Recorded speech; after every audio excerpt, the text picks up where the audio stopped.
प्रभु यीशु मसीह के नाम में आप सभी को मेरा अभिनंदन। उम्मीद है मेरे प्यारे भाई और बहन आप सभी प्रभु में सही सलामत हैं, प्रभु में बढ़ रहे हैं, उसके प्रेम, उसके स्वभाव में और भी आप जड़ पकड़ते जा रहे हैं। और जैसे कि हमेशा से मैं आपको कहता हूं कि हमारा उद्देश्य यही है मेरे प्यारे भाई और बहन, कि हम लगातार प्रभु के प्रेम और उसके स्वभाव में बढ़ते जाएं, उसके जैसे बनते जाएं, जिसके लिए हमें प्रतिदिन उसको जानना, उसके वचन को सुनना और उसके वचन को पढ़ना ज़रूरी है। और इसी उद्देश्य के साथ ही हम इस तरह मिलकर बैठकर परमेश्वर के वचन को सुनते हैं, परमेश्वर के वचन को पढ़ते हैं, ताकि हम परमेश्वर को और भी अच्छे से जान सकें, उसको समझ सकें, उसकी इच्छा को समझें, ताकि हम जो एक जीवन जो हमें प्राप्त हुआ है, इस जीवन को हम परमेश्वर की इच्छा अनुसार इस संसार में बिताकर उस परमेश्वर की महिमा कर सकें।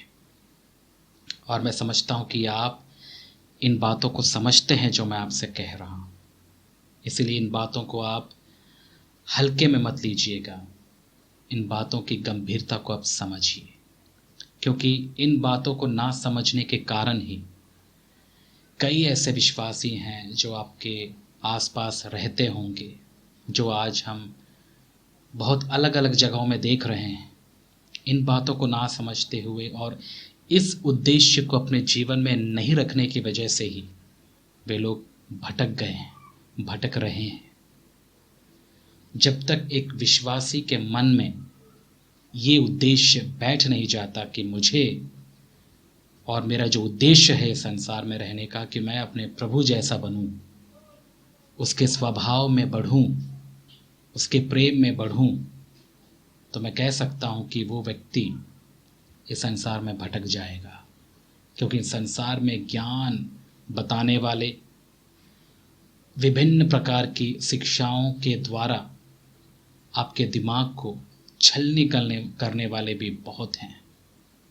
और इसीलिए अपने उद्देश्य को आप पकड़े रहिए।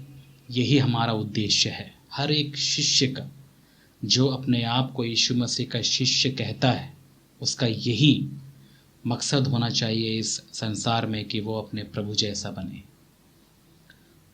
इस उद्देश्य को अपने दिमाग में रखिए मेरे प्यारे भाई और बहन, अपने दिल में रखिए और इसी में जड़ पकड़ते जाइए, ताकि जब प्रभु का आगमन हो या फिर हम प्रभु के आने से पहले उठाए जाएं या फिर उसके पास चले जाएं, तो हमें वहाँ जाने के बाद शर्मिंदगी ना हो। क्योंकि मैं समझता हूँ बहुत सारे ऐसे मसीही होंगे जो प्रभु के पास जाने के बाद शर्मिंदा महसूस करेंगे, क्योंकि इस संसार में वे अपने मुख्य उद्देश्य से भटक कर और विभिन्न प्रकार की फालतू की बातों में उन्होंने अपना मन लगाया और जो उनको करना था वो नहीं कर पाए। इसलिए मैं हमेशा इस बात को व्यक्तिगत तौर पर ध्यान में रखता हूँ कि मैं एक शिष्य हूँ, मैं यीशु मसीह का शिष्य हूँ, मैं एक डिसाइपल हूँ। और एक डिसाइपल का मुख्य उद्देश्य यही होता है कि वो अपने गुरु जैसा बने, अपने प्रभु जैसा बने। और यही तो मसीह जीवन का उद्देश्य है मेरे प्यारे भाई और बहन, कि हम डिसाइपल बने, हम प्रभु के जैसा बने। और यही परमेश्वर की महान आज्ञा भी है। यीशु मसीह ने अपने चेलों को क्या आज्ञा दी? यदि आप पढ़ेंगे मत्ती रचित सुसमाचार उसके 28 अध्याय आखिरी कुछ पदों में आप ऐसा पाएंगे, यीशु मसीह ने अपने चेलों को एक महान आदेश दिया, एक आज्ञा दी कि जाओ इस संसार के लोगों को वचन सुनाओ, प्रचार करो, उन्हें बताओ प्रभु के बारे में, और उन्हें पिता, पुत्र और पवित्र आत्मा के नाम से बपतिस्मा दो, और उन्हें क्या बनाओ? चेला बनाओ। ये हर एक प्रभु के दास की एक सेवा होनी चाहिए। एक पास्टर या फिर जो कलीसिया की अगुवाई करने वाले लोग हैं, उनका मेन मकसद कलीसिया के पीछे यही होना चाहिए कि वो कलीसिया के लोगों को चेला बनाओ। और याद रखिएगा, जब आप किसी को चेला बनाने के बारे में यदि आप आगे बढ़ते हैं या फिर उसके बारे में यदि आप सोचते हैं, तो एक और बात मैं आपके दिमाग में डाल दूं कि बहुत सारे लोग इसके लिए आगे नहीं आएंगे, क्योंकि आज के समय में लोग चेला नहीं बनना चाहते। वे मात्र मसीह होकर चर्च में आकर, चर्च की सुविधाओं का लाभ उठाकर, वचन को सुनकर और चर्च के क्रियाकलापों में भाग लेकर, एंजॉय करके बस ऐसे ही जीना चाहते हैं। लेकिन वे अपना इनकार करते हुए, अपना क्रूस उठाते हुए और यीशु मसीह को अनुसरण करते हुए वे लोग जीना बिल्कुल पसंद नहीं करते। क्योंकि यीशु मसीह के शिष्य बनना है तो आपको अपनी इच्छाओं को, अपने सपनों को, अपने जो भी आपने अपने लिए सोच कर रखा है, सब कुछ उठाकर आपको फेंकना पड़ेगा कूड़ेदान में, और आपको परमेश्वर की इच्छा को ही बहुमूल्य समझकर उसके अनुसार आपको जीना पड़ेगा। ये है प्रभु के शिष्य होने का मतलब। और ऐसी बातें आजकल लोगों को पसंद नहीं आती।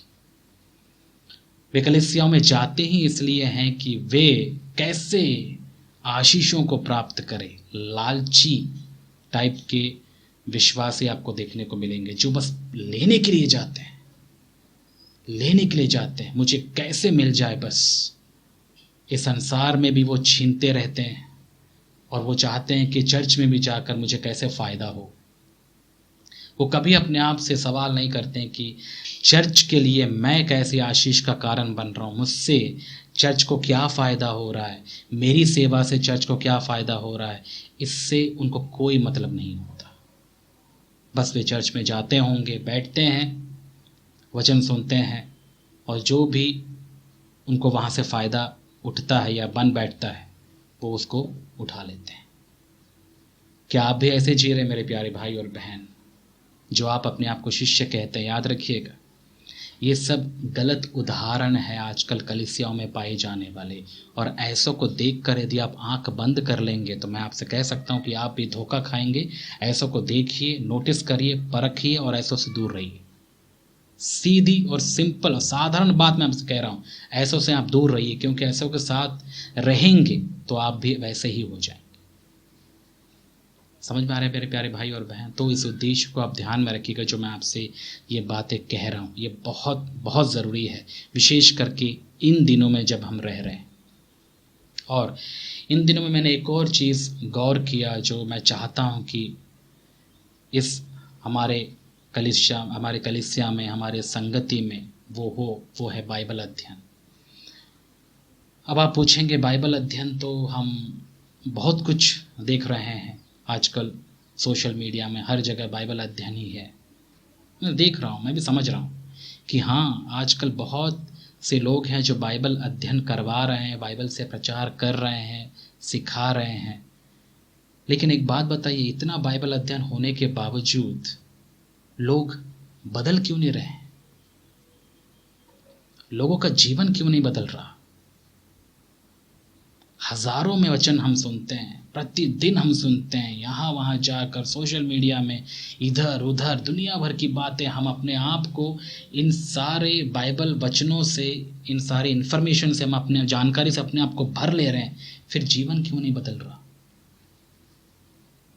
पता है, जीवन इसलिए नहीं बदल रहा। आप बाइबल के पदों को तो सुन रहे हैं, बाइबल के वचनों को तो जान रहे हैं, लेकिन क्या आप इस बात का दावा कर सकते हैं कि हाँ, आज मैंने परमेश्वर की आवाज़ सुनी है?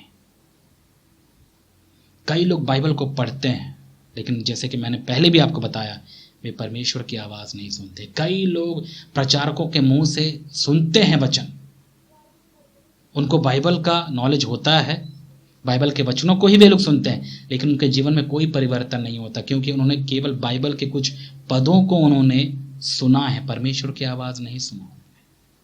और जीवन, पता है, बाइबल को याद करने से, बाइबल के वर्सेस को दिमाग में ठूस लेने से किसी का जीवन नहीं बदलता।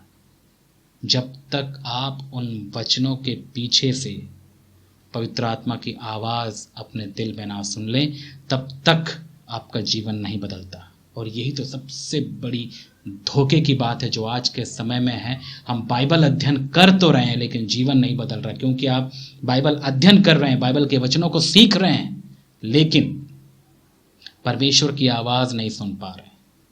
और परमेश्वर की आवाज क्यों नहीं सुन पा रहे?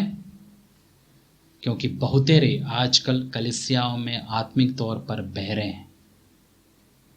उनको कान होते हुए भी, ये शारीरिक कान होते हुए भी उनको परमेश्वर की आवाज़ नहीं होती। ये वही अवस्था है जो यीशु मसीह के समय में फरीसियों और सदूकियों की थी। कैसी थी उनकी अवस्था? क्या वे लोग यीशु मसीह की आवाज़ नहीं सुन रहे थे? सुन तो रहे थे। क्या उनको व्यवस्था नहीं पता था? पता तो था। क्या पुराना नियम उनके पास नहीं था? था। वे भी बाइबल पढ़ने वाले थे, वचनों को जानने वाले थे। यदि आप उनसे पूछते अच्छा बताइए ये रेफरेंस कहाँ पर है, वो झट से निकाल के आपको दिखाते। वही एक आम व्यक्ति को यदि आप पूछते उस समय के यहूदी को कि ये वचन कहाँ, वो उतना जानकारी वो नहीं रख पाता। वो बोलता हाँ लिखा तो है लेकिन मुझे नहीं पता कहाँ पर है। लेकिन इन बातों में स्मार्ट ये फरीसी थे। यदि आप इनसे पूछते कि कहाँ बताओ ये वचन कहाँ लिखा है कि हाँ उसके कोड़े खाने से हम चंगे हुए, वो झट से निकाल के आपको दिखा देंगे हाँ ये यशायाह 53 अध्याय में है। इतने ज़्यादा स्मार्ट वे लोग थे वचनों के प्रति। उनको पता भी था कौन सा वचन कहाँ कहाँ कैसे लिखा हुआ है। लेकिन जब यीशु मसीह आए और यीशु मसीह उनसे बात करने लगे तो इनको समझ में नहीं आया, इनको सुनाई नहीं दिया। उन्होंने यीशु मसीह को गलत समझा। उन्होंने सोचा कि ये झूठा भविष्यवक्ता है, ये अपनी बढ़ाई कर रहा है। और बहुत सारी ऐसी ऐसी बातें हैं जो हम बाइबल में पढ़ते हैं कि इन लोगों ने यीशु मसीह को समझा ही नहीं। बाइबल का पूरा नॉलेज या ज्ञान होने के बावजूद इनका जीवन वैसा का वैसा ही रह गया। वे लोग ढीठ सांप जैसे जिंदा रहे और जीवित रहते हुए दूसरों के लिए ठोकर का कारण बने और अंततः वे मर के नरक में चले गए। कितनी भयंकर परिस्थिति रही होगी उनकी, सोच के देखिए। यहूदी होकर, पुराने नियम के ज्ञाता होकर, फिर भी वे उद्धार को नहीं जान पाए, उद्धार नहीं प्राप्त कर पाए यीशु मसीह के द्वारा। अब आपको नहीं लगता कि ऐसे लोग बहुतेरे होंगे आज भी इस समय में? विशेष करके कलीसियाओं में बहुत सारे लोग हैं, इनको बाइबल का अच्छा नॉलेज है। क्योंकि आजकल बाइबल नॉलेज रखना कोई बड़ी बात नहीं है मेरे प्यारे भाई और बहन। आजकल इंटरनेट में वीडियोस के माध्यम से यहाँ वहाँ से बहुत कुछ हम इन्फॉर्मेशन निकाल लेते हैं। कई लोग बहुत ही गहरा अध्ययन भी करते हैं, लेकिन उनका जीवन देखो आप। वे लोग पाप के हारे हुए, पाप के मारे हुए, और अपना जीवन वे लोग बस व्यभिचार में, क्रोध में और हर प्रकार के घमंड में बिताते रहते हैं, और उनको लगता है कि वे लोग ज्ञाता हैं। ऐसे लोग बहुत हैं। और मैं आपको ये बात इसलिए बता रहा हूँ ताकि आप ऐसे धोखे में ना पड़ो। अब मैं ये नहीं कहता कि बाइबल का नॉलेज अच्छा नहीं, लेकिन मैं आपसे ये कहना चाहता हूँ जैसा नॉलेज हमें लेना है बाइबल से वैसा नॉलेज लीजिए। केवल इन्फॉर्मेशन ठूस लेने से आपके जीवन में कोई बदलाव नहीं होगा। वचनों को आप पढ़िए, वचनों को पढ़ते हुए प्रभु से अनुग्रह प्राप्त कीजिए। प्रभु से कहिए प्रभु मुझे इन वचनों के द्वारा आप मुझसे बात करिए, मेरी हालत बताइए कि मैं कहाँ हूँ, कैसा हूँ, आज मेरी आत्मिक अवस्था कैसी है, क्या मैं आप में बढ़ रहा हूँ कि नहीं बढ़ रहा हूँ। मुझे दिखाइए प्रभु, ताकि मैं उन क्षेत्रों को देखूं जो आपके जैसा नहीं है, ताकि मैं बदल सकूं और आपको महिमा दे सकूं। क्या आप इस उद्देश्य से बाइबल पढ़ते हैं? इस उद्देश्य से बाइबल पढ़ने वाला आप देखेंगे हमेशा दीन और नम्र होता है। ये कभी भी अपने बाइबल का ज्ञान के ऊपर घमंड नहीं करता और इन चीज़ों को थोपता नहीं किसी के ऊपर, नहीं, क्योंकि उसको पता है कि मसीह जीवन में मुख्य बात है हमारा जीवन, कि हम कैसे यीशु मसीह के समान या प्रभु के समान जीते हैं। ये ज़्यादा महत्वपूर्ण है। आपको कितना नॉलेज है बाइबल का, इससे कोई फर्क नहीं पड़ता। आपको बाइबल नॉलेज होगा लेकिन शैतान से बढ़कर तो नहीं होगा। शैतान को भी सब कुछ पता है, यहाँ तक कि वो भी बहुत अच्छा डिबेट करने वाला था, बहुत ही अच्छा वाद विवाद करने वाला था, जो कि यीशु मसीह के साथ में उसने वाद विवाद किया वचनों के द्वारा ही। लेकिन कौन था वो? वो तो शैतान ही था। यीशु मसीह के सामने टिक पाया? बिल्कुल नहीं। सो कहने का क्या मतलब है? इसलिए याद रखिएगा महत्वपूर्ण क्या है। अब मैं ये भी नहीं कहता कि हमको परमेश्वर का वचन जानने की जरूरत नहीं है। याद रखिएगा, गलत मत समझिए। परमेश्वर के वचन को जानना हमारे लिए महत्वपूर्ण है, लेकिन उसे कैसे जानना है ये उससे भी ज़्यादा महत्वपूर्ण है। यदि आप उसको उस तरीके से नहीं जानेंगे जैसा परमेश्वर चाहते हैं हमसे, आप धोखा खाएंगे। आप भी इस संसार में भटके हुए लोगों के समान आप भी भटक जाएंगे। इसलिए मैं हमेशा यही उद्देश्य रखता हूँ मेरे प्यारे भाई और बहन, कि आप बाइबल के वचनों को जब आप पढ़ रहे हैं तो प्रभु आपसे बात करें, प्रभु से आप सुने, प्रभु आपसे क्या कहना चाहते हैं। आपके शायद उन क्षेत्रों को प्रभु दिखाए जो आपके यीशु मसीह जैसे नहीं हैं, ताकि प्रभु आप पर अनुग्रह करके आपको बदले। यही तो परमेश्वर की इच्छा है और इसी उद्देश्य से हमको पढ़ना है। मैं भी यही उम्मीद से ही आपको भी सिखाने की कोशिश कर रहा हूँ, ताकि आप भी इसी उद्देश्य को ध्यान में रख के आप वचनों को सीखें। और जहाँ तक मैंने देखा आज के समय में बाइबल का ज्ञान तो है हर जगह, लेकिन हमको ये भी जानना है कि बाइबल का अध्ययन कैसे करना चाहिए। और जैसे कि आप प्रभु में बढ़ना चाहते हैं, प्रभु में और भी मजबूत होना चाहते हैं, मेरे प्यारे भाई और बहन, मैं समझ सकता हूँ आप में से बहुतेरे हैं जो पढ़े लिखे ना हों, बहुतेरे हैं जो बाइबल का अध्ययन ना कर पाएँ, केवल आपको थोड़ा बहुत पढ़ना आता हो, लिखना आता हो, लेकिन हो सकता है बहुत सारी चीज़ें आपको बाइबल की ना पता हो। तो आप निराश मत होइएगा। प्रभु के समय में भी बहुत सारे ऐसे लोग थे जो पढ़े लिखे लोग नहीं थे, वे भी अनपढ़ ही थे, कभी स्कूल ना गए हों, ज़्यादा वे लोग शिक्षित नहीं थे। और किसी की बात हम क्यों लें? आप देखिए प्रभु के प्रेरित लोग ही आप देखिए, क्या वे बहुत ज़्यादा शिक्षित थे जैसे सदुकी और फरीसी थे? नहीं, वे आम मछुआरे थे, उनको ज़्यादा कुछ नहीं पता था। लेकिन हाँ, क्योंकि वे यीशु मसीह के साथ रहे थे, उसके अनुग्रह को उन्होंने प्राप्त किया था, उसके संगति में वे लोग रहे थे, उसको उन्होंने जाना, तो उन्होंने जो भी सुनाया, क्या सुनाया? यीशु मसीह का ज्ञान सुनाया। मतलब उन्होंने यीशु मसीह के बारे में बताया लोगों को। बहुत कुछ वे पुराने नियम से या फिर भविष्यवक्ताओं की बातें बहुत कुछ वे लोग नहीं जानते थे, लेकिन वे क्या देखे, क्या सुने, क्या परखे? उन्होंने केवल यीशु मसीह को देखा, यीशु मसीह को सुना, उनके साथ उन्होंने अनुभव प्राप्त किया और उन्हीं चीज़ों को उन्होंने अपने अगले जनरेशन में या फिर आने वाले समय के लोगों में उन्होंने पहुंचा दिया। और यही तो काम हमारा है। हम किस बात का प्रचार करते हैं, किस चीज़ का संदेश सुनाते हैं? कई लोग बोलते हैं हम बाइबल का वचन सुनाते हैं। मेरे प्यारे भाई और बहन, हम जीवित वचन यानी यीशु मसीह के बारे में लोगों को बताते हैं। और यही बात कलीसिया के अंदर भी हमें बताना है कि हमें यीशु मसीह को ध्यान में रखना, यीशु मसीह को फोकस करना है। वही तो वचन है। बाइबल की ये वचन, ये लिखित वचन है जो उस जीवित वचन की गवाही देते हैं। लेकिन हमारा जो ध्यान होना चाहिए, कहाँ होना चाहिए? उस जीवित वचन की ओर, क्योंकि वही जीवन हमको देता है। समझ में आ रहा है मेरे प्यारे भाई और बहन? तो जो कोई उस जीवित वचन की सुनता है, जो कोई उस जीवित वचन को पढ़ता है, उसके बारे में सोचता है, वही जीवन प्राप्त करता है। इन बाइबल के वचनों को तो कोई भी पढ़ के आराम से बहुत सारी चीज़ों का अध्ययन करके वो जानकारी या फिर ज्ञान प्राप्त कर सकता है, लेकिन इससे कोई उसको फ़ायदा नहीं होगा जब तक वो इन वचनों के माध्यम से उस जीवित वचन को ना अनुभव कर ले। यही हमारा मुख्य उद्देश्य है। तो हम इन वचनों को क्यों पढ़ रहे हैं?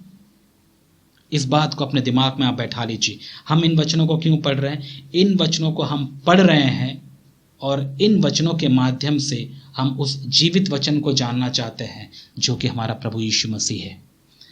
उसकी गवाही ये वचन दे रहे हैं। तो इन वचनों को जब हम पढ़ रहे हैं तो हमारा ध्यान कहाँ होना चाहिए? उस जीवित वचन की ओर होना चाहिए कि हमारा प्रभु कैसा है, क्या है, कौन है, जिससे कि हम और भी उसके ज्ञान में बढ़ सके। ये है सच्चा ज्ञान। बाइबल के कुछ पदों को याद करके, रट के आप अपने आप को बाइबल का ज्ञाता नहीं बता सकते, जो कि आज के समय बहुत से लोगों की ये गलत धारणा है। विशेष करके वे लोग जो बाइबल कॉलेज जाते हैं और बहुत सारे बाइबल वचनों को रट लेते हैं। अब मैं ये नहीं कहता कि गलत है, बाइबल कॉलेज जाना गलत है, मुझे नहीं, आप जाइए, पढ़िए, लेकिन यदि आप बाइबल उस तरीके से नहीं पढ़ते जैसा परमेश्वर चाहते हैं, जीवन को बदलने के लिए यदि आप बाइबल के वचनों को नहीं पढ़ते, आप केवल ज्ञाता बनना चाहते हैं, नॉलेज लेना चाहते हैं, डिग्रियां हासिल करना चाहते हैं इन वचनों के माध्यम से, तो आप ले सकते हैं, क्योंकि आपको कौन रोका, आप ले सकते हैं। लेकिन याद रखिएगा, आपका जीवन वैसा का वैसा ही रहेगा, कोई बदलाव आप अपने जीवन में नहीं देखोगे आप, और इस ज्ञान को लेकर ही आप सीधे गड्ढे में जा गिरोगे, कोई फायदा नहीं होगा। इसीलिए बाइबल के वचनों को रटने से अच्छा उन बाइबल के वचनों के उस आईने में अपने आप को देखिए, परखिए और जानिए कि आप कौन हैं, कैसे हैं, और उन वचनों को आप परमेश्वर के हाथों में दीजिए कि वो पवित्र आत्मा के द्वारा, उन वचनों के द्वारा आपके जीवन में बदलाव लेकर आए। वो ज़्यादा इंपॉर्टेंट है। जीवन बदलने के लिए हम वचन पढ़ते हैं, ज्ञान लेने के लिए नहीं। इसलिए मुझे कई बार दुख होता है उन लोगों को कि बाइबल का पूरा नॉलेज लेते हुए भी वे लोग अविश्वासी जैसा जीवन बिताते हैं। मैंने कई, यहाँ तक के पासवानों या पास्टरों को मैंने देखा है, और कई तो मेरे ऐसे दोस्त भी हैं जिनको बहुत कुछ बाइबल का नॉलेज है, लेकिन दुख की बात है जब मैं उनका जीवन देखता हूँ, उनका जीवन कोई वचन के आधार पर या फिर वचन के अनुरूप लगता नहीं। और यही नहीं, ऐसे बहुत सारे विश्वासी भी हैं। तो मैं आपसे ये क्यों कह रहा हूं, ताकि आप इन बातों को समझें और जानें कि कैसे हमको बाइबल का अध्ययन करना चाहिए। तो उम्मीद है कि आपको ये कही हुई बातें समझ में आ रही हैं मेरे प्यारे भाई और बहन। तो आइए समझदार होइए और दूसरों को देखकर अपने जीवन को मत बिताइए। आप देखिए प्रभु को, और प्रभु जैसे दिखने वाले या प्रभु के जैसे जीने वाले उन प्रभु के दासों को या फिर उन विश्वासियों को भी देखिए और उनका फॉलो या फिर उनका अनुसरण करिए। आप प्रभु में बढ़ेंगे। समझ में आ रहा है मेरे प्यारे भाई और बहन? तो मुख्य उद्देश्य हमारा यहाँ पर इकट्ठे होने का या फिर परमेश्वर के उपस्थिति में आने का यही है कि हम क्या करें, बाइबल के वचनों को पढ़ें और जानें बाइबल में लिखा क्या है। हाँ, ये बातें हमारे लिए बहुत ज़रूरी है। आजकल क्या होता है, हम लोग बाइबल के वचनों को बस वीडियोस के माध्यम से सुनते रहते हैं, लेकिन हमको पता नहीं होता कि दरअसल वचन में क्या लिखा है। कई ऐसे लोग हैं, विशेष करके जो ज़्यादा पढ़े लिखे ना हो वे लोग, लेकिन हमें जानना ज़रूरी है कि बाइबल में लिखा क्या है। एक एक पद को जानना, उसको समझना ज़रूरी है। बाइबल अध्ययन हमारे लिए बहुत ही इम्पोर्टेंट है। ठीक है, तो इसी उद्देश्य के साथ में मैं सोचता हूँ कि हमें भी बाइबल के वचनों को पढ़कर उनको जानने की ज़रूरत है, और प्रार्थना करिए कि प्रभु हमें इन वचनों से हमें सिखाए। ओके, सो विशेष करके हम आज मत्ती रचित सुसमाचार, इसमें से कुछ बातें हम लोग पढ़ेंगे और सीखेंगे। और प्रार्थना कीजिएगा कि मत्ती रचित सुसमाचार जैसे हमने आज शुरू किया है, तो मेरा मुख्य उद्देश्य यही है कि हम इस पुस्तक को समझें कि इस पुस्तक में लिखा क्या है, क्यों लिखा गया है, किसने लिखा है, किसको लिखा गया है, और इन वचनों का उद्देश्य क्या है, और हमें आज जो इतने सालों बाद रह रहे हैं, हमें इन वचनों को कैसे समझना है, कैसे इन्हें ग्रहण करना है। अब आप बोलेंगे ऐसा क्यों? क्योंकि आजकल क्या होता है, सबके हाथ में बाइबल तो है, सब लोग बाइबल पढ़ते रहते हैं, लेकिन बड़े दुख की बात है कि उनके पास बाइबल होते हुए भी बाइबल कैसे पढ़ना है, कैसे समझना है, ये बातें उनको बिल्कुल पता नहीं चलता। इसीलिए वे कभी भी बाइबल के उस गहराई को नहीं समझ पाते जो परमेश्वर चाहते हैं कि हम विश्वासी प्राप्त करें। वे बाइबल को बस एक किताब के रूप में पढ़ते हैं, यहाँ वहाँ से कुछ वर्सेस ले लिए, कभी इधर से कभी उधर से कभी इधर से, और उन्हीं वचनों को लेकर हमने पढ़ लिया और प्रचार भी कर दिया, और हमने सोचा वाह, हमने बाइबल का नॉलेज ले लिया। जबकि उनके पास इतना समय नहीं होता कि एक एक पुस्तक को एक एक वर्स बाय वर्स पढ़ते हुए समझें आखिर लेखक का उद्देश्य क्या था इन वचनों को लिखने का। तभी तो आपको कॉन्टेक्स्ट समझ में आएगा। कॉन्टेक्स्ट मतलब संदर्भ, किस संदर्भ में ये बातें बोली गई हैं, किस संदर्भ में ये बातें लिखी गई हैं, किसने लिखी हैं, क्यों लिखी हैं, उन बातों को समझना कम से कम ये बहुत हमारे लिए इंपॉर्टेंट है। और यदि ये बेसिक चीज़ें यदि हम ना समझें तो मैं समझ सकता हूँ ये बाइबल ही बहुत खतरनाक हमारे लिए साबित हो सकता है। क्योंकि कई लोगों के पास बाइबल होते हुए भी मैंने गौर किया है, बाइबलों का उल्टा पुल्टा वचन यहाँ वहाँ से निकाल कर वे लोग कुछ भी समझ लेते हैं, कुछ भी सिखा देते हैं, और यहाँ तक के कई विश्वासी भी इन बाइबल के वचनों का गलत इस्तेमाल करते हैं। क्यों? उनको आता ही नहीं है। इसीलिए हमें प्रॉपर तरीके से यदि आप बाइबल का नॉलेज लेना चाहते हैं या फिर परमेश्वर के उद्देश्य को इन वचनों के द्वारा आप जानना चाहते हैं, तो आप उन्हें कोशिश करिए कि आप सिस्टमैटिक तौर से बाइबल के अध्ययन को करिए, बुक बाय बुक पढ़िए। क्योंकि यहाँ पर बहुत सारे लेखक हैं, बाइबल में कोई एक लेखक तो है नहीं। हाँ, हमको पता है कि एक कॉमन लेखक है जो कि हमारा प्रभु है, मतलब पवित्र आत्मा है, जिन्होंने अपने लोगों को, प्रेरितों को या भविष्यवक्ताओं को प्रेरित किया इन बातों को लिखने के लिए। लेकिन याद रखिएगा, वे सब जीवित लोग थे जो अपने अपने समय में रह रहे थे। उनके सिचुएशन या फिर उनकी जो परिस्थिति थी वो अलग थी, और उन चीज़ों को देखकर परमेश्वर ने उनके अंदर बोझ डाला, और उसी बोझ के तले उन लोगों ने ये बातें लिखी हैं। तो समय हमारे लिए बहुत ही इंपॉर्टेंट है। जब भी आप बाइबल पढ़ते हैं, सबसे मुख्य बात मैं आपको कह दूं, आप समय को देखिए, किस समय ये बातें लिखी गई। ये बातें यीशु मसीह के पहले की बातें हैं या फिर यीशु मसीह की बाद की बातें हैं, इन बातों को जानना बहुत ज़रूरी है। और कई बार लोग समय का ख्याल नहीं रखते। उदाहरण के तौर पर, जैसे कुछ दिन पहले मुझे एक मैसेज प्राप्त हुआ जहाँ पर एक भाई ने ऐसा लिखा, और मुझे ऐसा उसने बताया कि देखिए, आपने दशमांश के बारे में बताया है, लेकिन हम इब्रानियों की पत्री में पढ़ते हैं कि इब्रानियों की पत्री में हम पढ़ते हैं कि अब्राहम ने दशमांश दिया, अपना 10वां भाग दिया। किसको? मल्कीसेदेक को। और वो कहाँ लिखा हुआ है? नए नियम में लिखा हुआ है। मैं बोला सही बात है, नए नियम में ही लिखा हुआ है, नए नियम में ही लिखा हुआ है। और जब नए नियम की हम बात करते हैं, कई लोगों के मन में पता है नया नियम क्या है? ये 2 पुस्तकें जो बाइबल है, एक पुराना नियम, एक नया नियम। तो इस किताब के आधार पे वे लोग नए नियम और पुराने नियम को जज करते हैं। ये सबसे बड़ी प्रॉब्लम है। और मैं आपको भी बता देना चाहता हूँ मेरे प्यारे भाई और बहन, हाँ, इस किताब में हम पढ़ते हैं नया नियम है, मत्ती से लेकर आगे, पुराना नियम है उसके पहले की बातें। किताब के आधार पर आप नए नियम और पुराने नियम का विभाजन नहीं कर सकते हैं। आपको समय के अनुसार देखना है, समय के अनुसार कब पुराना नियम खत्म हुआ और कब नया नियम शुरू हुआ, समय के अनुसार देखना, इस किताब के अनुसार नहीं। ये किताब है, और ये किताब को जब हम पढ़ते हैं, यहाँ पर लिखा, हाँ, नया नियम अलग है, पुराना नियम अलग है, लेकिन समय को जांचना है।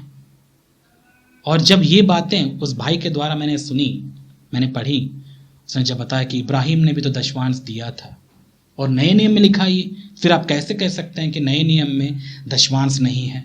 मैं बोला लिखिए ज़रूर है। हाँ, इस बाइबल में नए नियम के जो भाग में अब्राहम के बारे में, मल्कीसेदेक के बारे में नए नियम के लेखक हो सकता है इब्रानियों की पत्री पौलुस ही हो, लेखक जो हैं उन्होंने लिखा हो, ये बातें नए नियम में ही लिखा है। लेकिन वो क्या बता रहे थे?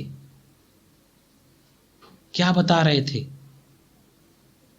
अब्राहम क्या नए नियम का व्यक्ति था? अब्राहम तो पुराने नियम का व्यक्ति था, और पुराने नियम में अब्राहम ने दिया, उस समय दिया, अपनी खुशी से उसने दिया, 10वां भाग दिया। इसे हम नए नियम की शिक्षा कैसे मान लें? ये तो समय कितना अलग है, अब्राहम का समय अलग है, और नए नियम में जो प्रभु के लोग रह रहे हैं, हमारा समय अलग है।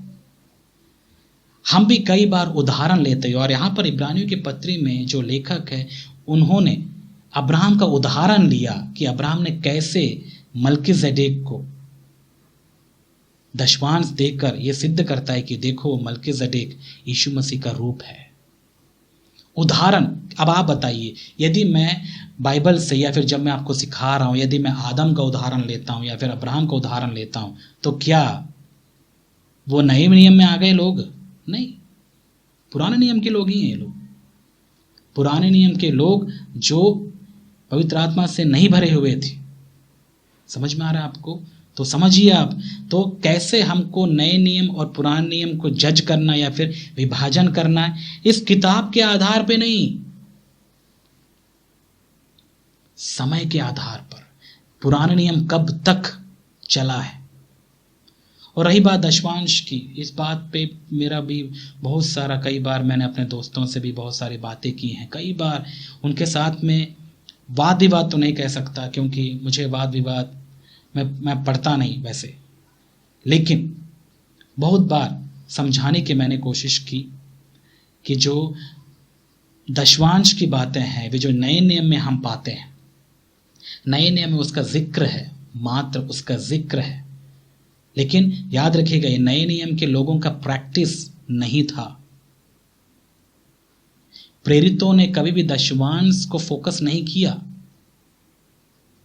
आप पढ़ना चाहते हैं, आप देखिए कुरिन्थियों की पत्री में आप पढ़ के देखिए, वहां पर आप जानेंगे कि उन्होंने हमेशा प्रेम से देने या फिर अपनी सुइच्छा से देने की इस कॉन्सेप्ट को उन्होंने प्रमोट किया, और यही नए नियम की शिक्षा थी। अब बहुत सारे ऐसे रेफरेंसेस, वही देखिए, याद रखिए प्रॉब्लम कहाँ पर आता है पता है? रेफरेंसेस जब हम बाइबल में देखते हैं, पुराने नियम की बातें, बहुत सारी चीज़ें नए नियम में भी रेफरेंसेस के माध्यम से हम पाते हैं। जहाँ पर यीशु मसीह ने भी बहुत सारे दशवांश के बारे में कहा, तो लोग पता क्या सोचते हैं, अच्छा मत्ती में भी तो यीशु मसीह ने बात किया था दशवांश के बारे में कि तुम ये करते हो, फरीसियों से बात किया, तुम ये देते वो देते हो, तो यीशु मसीह ने मना कहाँ किया? बताइए, यीशु मसीह मना करेंगे भी क्यों? क्योंकि वो समय कौन सा था जब यीशु मसीह ये बातें कर रहे थे? आपको लगता है पेंटेकोस्ट के बाद की बातें ये? नहीं, यीशु मसीह जिस समय में रह रहे थे, फरीसियों का समय, सदूकियों का समय, ये सब कुछ पुराने नियम का भाग है।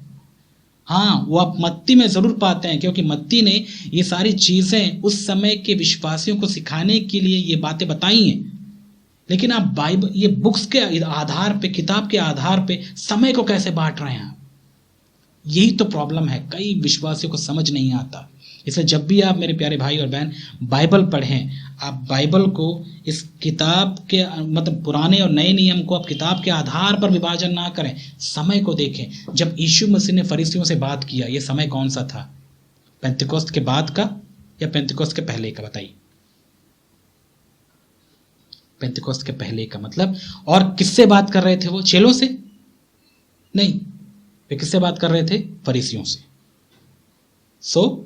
अब फरीसियों से क्यों बात कर रहे थे? क्योंकि फरीसी जो थे वे पुराने नियम यानी व्यवस्था के अनुसार चलने वाले लोग थे, और यीशु मसीह ने उनको जोर नहीं दिया किंतु दशवांश देना ही है।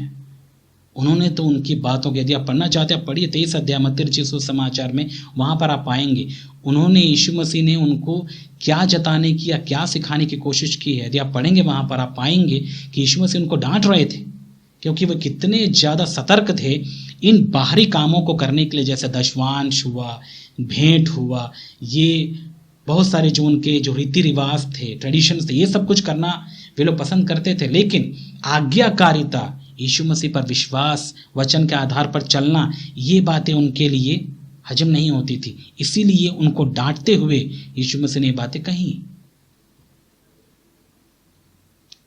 यीशु मसीह ने बता दिया, और मैंने कुछ संदेशों पहले भी आपको बताया है कि यीशु मसीह कैसे भेंट को ग्रहण करते हैं, जो भेंट प्रेम से दी जाए।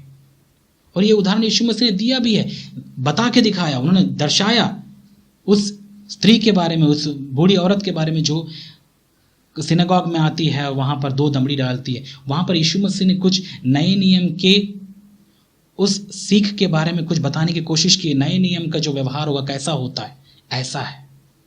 तो यीशु मसीह भले ही पुराने नियम में रहते हुए उन्होंने बहुत सारी बातें नए नियम की उन्होंने सिखाई हैं, नए नियम की बातें उनको सिखाते रहे, लेकिन वो समय कौन सा था पता है? वो पुराने नियम का ही समय था, क्योंकि नया दौर जो नई वाचा है उसकी शुरुआत पेंतिकोस्त के बाद जब पवित्र आत्मा उतर आई तब से प्रारंभ हुई। यीशु मसीह ने सब कुछ कहाँ ख़त्म किया? क्रूस पर। उसने कहा सब कुछ ख़त्म हुआ। मतलब पुराने नियम की जितनी भविष्यवाणियाँ थी जो यीशु मसीह से संबंध रखती थी, विशेष करके उसके पहले आगमन के बारे में, उसके जन्म के बारे में, उसके क्रूस पर मरने के बारे में, ये सारी चीज़ें ख़त्म हुई। और जो परमेश्वर चाहते थे कि उसके द्वारा परमेश्वर एकम्प्लिश या पूरा करे, वो हो चुका था। उद्धार का काम संपन्न हो चुका था। इसलिए यीशु मसीह ने कहा अब सब कुछ खत्म हो गया। वहां पर यीशु मसीह ने सबको समाप्त किया। उसके बाद जो समय था पुनरुत्थान के बाद, और विशेष करके पेंतिकोस्त के दिन, तब सारे चेलों ने और उस समय जो भी डिसाइपल्स थे, चेले थे, उन सब ने नए नियम को अनुभव किया पवित्र आत्मा के द्वारा। तब से कलीसिया का उद्घाटन भी हुआ है, कलीसिया का आरंभ हुआ है। इस चीज़ को समझिए मेरे प्यारे भाई और बहन। आप तो किताबों में पढ़ गए हैं, आप तो रेफरेंस के चक्कर में फंसे हुए हैं, जबकि आप समय को देख ही नहीं पा रहे हैं कि समय कैसे बदला है, कब से बदला है। और उन चीज़ों को, वो रियल था, ये जो है उन रियल चीज़ों की गवाही देते हैं। तो जब हम इनको पढ़ते हैं तो हम इन वचनों के आधार पर उस समय की घटनाओं को हम समझें, उस समय क्या हुआ होगा, कैसा हुआ होगा, वो चीज़ें हमें समझना बहुत ज़रूरी है। नहीं तो आप गलत समझ बैठेंगे। दिक्कत क्या होता है पता, कई बार हम इन चीज़ों को पढ़ते हैं और ऐसा ही लेते हैं, और वो जो रियल चीज़ है उनको हम समझ नहीं पाते हैं, जो रियल घटनाएं घटी उनको हम समझ नहीं पाते हैं।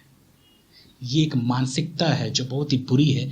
और क्या बोल सकते हैं आप, कई लोग इसी मानसिकता में और इसी मानसिकता में होकर बाइबल पढ़ते हैं। वचनों को कुछ भी उठा लेते, यहाँ से उठा लिया, वहाँ से उठा लिया, अरे ऐसा ही लिखा हुआ, लिखा तो है, कब बताया यीशु मसीह ने, कब की बात है ये, कहाँ की बात है, किसने बोला, किसको बोला, ये सब कुछ हम देखते नहीं, बिल्कुल नहीं देखते हैं, नज़रअंदाज करते हैं, क्योंकि हमको पढ़ना ही नहीं आता। इसलिए मैं नहीं चाहता कि आप ऐसे मानसिकता से बाइबल को पढ़ें। जब भी आप बाइबल पढ़ें इस बात को याद रखिएगा, रियलिटी हो चुका है, हो रहा है और होगा। जो रियल है वो ये है जो हो रहा है। तो बाइबल क्या है? ये बाइबल इस रियलिटी की गवाही देते हैं। और जैसे उदाहरण के तौर पर हम एक वचन पढ़ते हैं, यूहन्ना 1:1 में क्या पढ़ते हैं? आदि में वचन था, वचन परमेश्वर के साथ था और वचन ही परमेश्वर था। कई लोगों को मैंने देखा है, पता है इन वचनों को वो कैसे लेते हैं, हाँ आदि में वचन था, मतलब आदि में बाइबल था, और ये बाइबल के वचन ही परमेश्वर के साथ थे, और ये बाइबल के वचन ही वही था परमेश्वर। आप जरा सोच के देखिए आप कर क्या रहे हैं।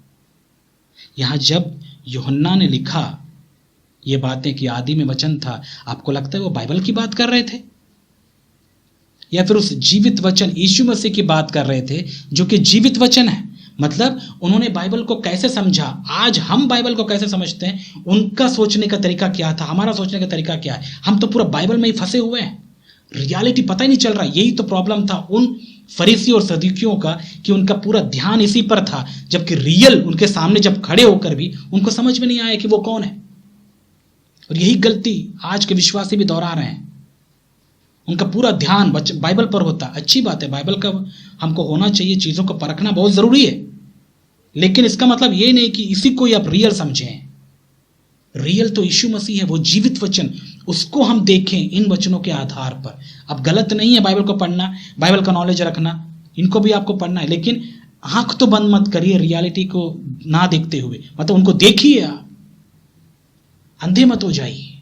इनको पढ़कर रियलिटी को देखिए या रियलिटी को देखकर इनको देखिए और तुलना करिए, जो हम देख रहे हैं वो इसके आधार पर है या नहीं है।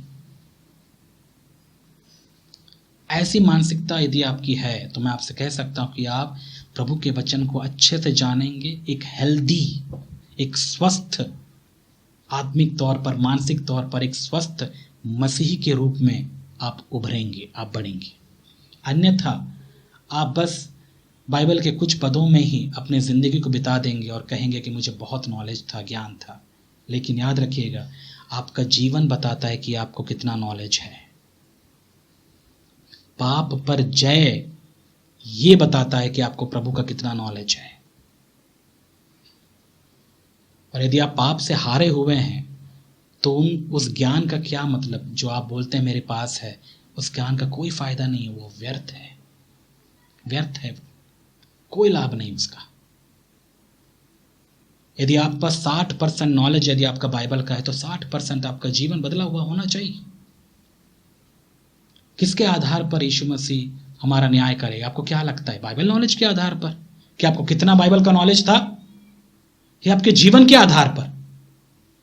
सोच के देखिए, यदि मुझे बाइबल का बहुत नॉलेज है, यदि मेरा जीवन कबाड़ जैसा है, अविश्वासी जैसा है, पाप में मैं जी रहा हूं, पाप से प्रेम कर रहा हूं, पाप से हारा हुआ हूं, तो आपको क्या लगता है स्वर्ग राज्य मेरा है?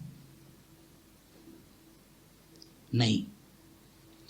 इस बात पे मुझे याद आता है, एक बचपन में मैंने एक कहानी सुनी थी, पता है, एक तोतों की। तोते मतलब पैरट्स। ये सुना था मैं कि एक बार एक जंगल में तोता था और उसके कुछ बच्चे भी थे। और इस तोते ने सुबह सुबह उठकर ये कहा अपने उन बच्चों से कि बच्चों, आज मैं खाना लेने बाहर जा रही हूं, लेकिन याद रखना तुम अकेले हो यहां पर, और इस जंगल में खतरा है क्योंकि शिकारी आते हैं, और जब शिकारी आते हैं उनका एक ट्रिक मैं आपको बता रही हूं, एक शॉर्टकट। इस बात को याद रखना और तुम रट लेना इसको, कि जब शिकारी आएगा, शिकारी आता है और पहले वो दाना डालता है, और दाना डालने के बाद वो जाल फेंकता है। बच के रहना उन बातों से। तो उन बच्चों ने बोला, नहीं मम्मी, हमें ठीक से समझ नहीं आ रहा, हमें कुछ आप क्लियरली कुछ मंत्र जैसा हमें सिखा दो आप। तो मुंह जबानी रटवा दी माँ ने। कैसे? बोला ठीक है बेटा, ठीक है, मैं आप तुम बताती हूँ, अब याद रख लेना, याद कर लेना इन पदों को। कैसे? शिकारी आएगा, पहली बात, दाना डालेगा, जाल बिछाएगा, सावधान रहना। फिर से बच्चों को बोली माँ ने, फिर से दोहराओ। तो बच्चे भी, शिकारी आएगा, दाना डालेगा, जाल बिछाएगा और सावधान रहना। कुछ ही बातों में या फिर कुछ ही पलों में बच्चे सब सीख गए। सब लोगों ने रटना शुरू कर दिया और ये बातें बार बार दोहराते रहे। शिकारी आएगा, दाना डालेगा, जाल बिछाएगा, सावधान रहना। शिकारी आएगा, दाना डालेगा, जाल बिछाएगा, सावधान रहना। सब बोलते रहे। और माँ बोली ठीक है बेटा, मैं जा रही हूँ, मैं शाम तक आ जाऊंगी, खाना लेके आ जाती हूँ, दोपहर तक। तो जैसी वो निकली, कुछ ही समय के बाद में शिकारी सच में वहां पर आया। और जब शिकारी वहां पर आया, उसने कुछ मंत्रों को सुना, कुछ पदों को दोहराते हुए, और वो पास जाकर देखा कि वहां पर कुछ तोते के बच्चे हैं। और वे बच्चे क्या कह रहे थे? शिकारी आएगा, दाना डालेगा, जाल बिछाएगा, सावधान रहना। और ये बातें सुनकर शिकारी हंसा और समझ गया ये तो तोते हैं, इनका तो काम है बड़बड़ाना, रटना, कॉपी करना तो इनका काम है तो ये जानवर ही, यानी पक्षी ही, इनमें कौन सा सेंस होता है। तो उसने क्या किया? आया, दाना डाला, और जैसे ही दाना डाला, ये पुक पुक पुक पुक पुक करके सब नीचे आ गए, वहां पर बैठ गए, सब दाना खाने लगे। और शिकारी ने अपना जाल निकाला, उनके ऊपर फेंक कर उनको पकड़ा। पकड़ने के बाद अपने कंधे में लटका के ले जाने लगा। और जब वो ले जा रहा था, तभी उसकी माँ वहां से उड़ते हुए आई और देखी उन बच्चों को। वे बच्चे जाल में फंसे हुए हैं, तकलीफ में हैं, लेकिन जो मंत्र माँ ने सिखाया, वो मंत्र को वे दोहराना नहीं छोड़े। जाल में फंसे हुए होकर भी वे लोग यही बड़बड़ा रहे थे, क्या? शिकारी आएगा, दाना डालेगा, जाल बिछाएगा, सावधान रहना। आपको नहीं लगता ऐसी ही जिंदगी है कई मसीहों की आज के समय में? जहां तक मैं देखता हूं ऐसी ही जिंदगी है। बाइबल के बहुत सारे पदों का मंत्र उनको पता है, बहुत सारे पद उनको रटे हुए हैं, रट लिए हैं। बहुत सारे वचन उनको बोलो क्विज, बाइबल क्विज में नंबर 1 है वे लोग, लेकिन अपने रियल जिंदगी में वे लोग ये भी याद करेंगे कि हमें अपनी समझ का सहारा नहीं लेना चाहिए, वरन संपूर्ण मन से प्रभु पर भरोसा रखना चाहिए, लेकिन फिर भी वे वही करते रहते हैं। उनको पता यीशु ही मार्ग है, एक ही मार्ग है जो हमें पिता तक पहुंचाता है, लेकिन फिर भी वे अपना ही मार्ग चुनते हैं। और ऐसी बहुत सारी बातें हैं जो बाइबल के अंदर हैं, जो उनको पता है कि बाइबल में ऐसे लिखी हुई हैं, लेकिन फिर भी वे वैसे ही जीते हैं। उनको पता है कि व्यभिचार करना गलत है, वो वचन भी निकाल के बताएंगे। यदि आप उनसे पूछो अच्छा व्यभिचार से संबंधित कुछ बाइबल के पदों को आप बताएंगे, कुछ रेफरेंस देंगे आप, वे एक लिस्ट निकाल के दिखा देंगे। हाँ, यीशु मसीह ने कहा यदि तुम किसी स्त्री की तरफ एक वासना की दृष्टि से देखते हो तो तुमने व्यभिचार कर दिया, वे लोग बताएंगे। और प्रकाशित वाक्य में ऐसा लिखा है कि व्यभिचारी स्वर्ग राज्य में प्रवेश नहीं कर सकते। गलातियों 5 अध्याय में ऐसा लिखा हुआ है कि व्यभिचारी परमेश्वर के राज्य में प्रवेश नहीं कर सकते, वहां नहीं जा सकते।